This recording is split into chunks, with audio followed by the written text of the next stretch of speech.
Hello friends, welcome back to Chandana creatives. నేను మీ చందనాని. అసలు ఆనియన్తో టమాటాతో పని లేకుండా కేవలం 5 నిమిషాలలో ఈ పచ్చడి చేసుకోవచ్చు. అదేంటో ఈరోజు ఈ వీడియోలో చూద్దాము.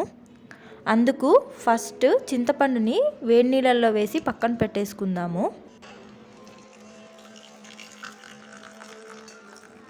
ఫస్ట్ ఒక ప్యాన్ తీసుకొని అందులో ఒక 2 స్పూన్స్ ఆయిల్ వేసి 1/2 కప్ కందిపప్పు వేద్దాము.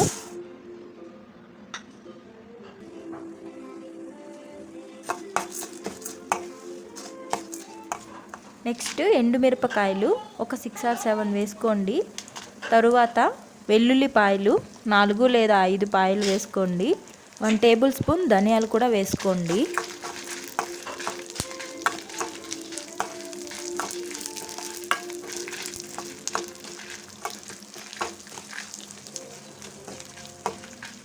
ఇవి బాగా వేయించి చివర్లో కరివేపాకు కూడా వేసుకోండి.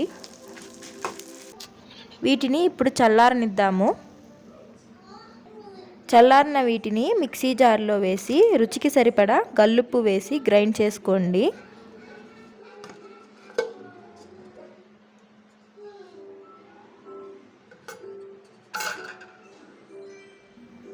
లాస్ట్లో నానబెట్టిన చింతపండు అవసరమైతే కొంచెం నీళ్లు పోసుకొని గ్రైండ్ చేసుకోండి.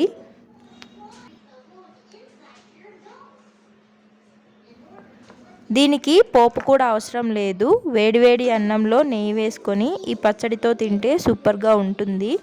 మీరు కూడా ఈ పచ్చడి ట్రై చేసి చూడండి. ఎలా ఉందో వీడియో కమెంట్లో చెప్పండి. మరిన్ని వీడియోస్ కోసం నా ఛానల్ని ఇప్పుడే సబ్స్క్రైబ్ చేసుకోండి. మీకు ఈ వీడియో నచ్చినట్లయితే వెంటనే లైక్ కూడా చేయండి.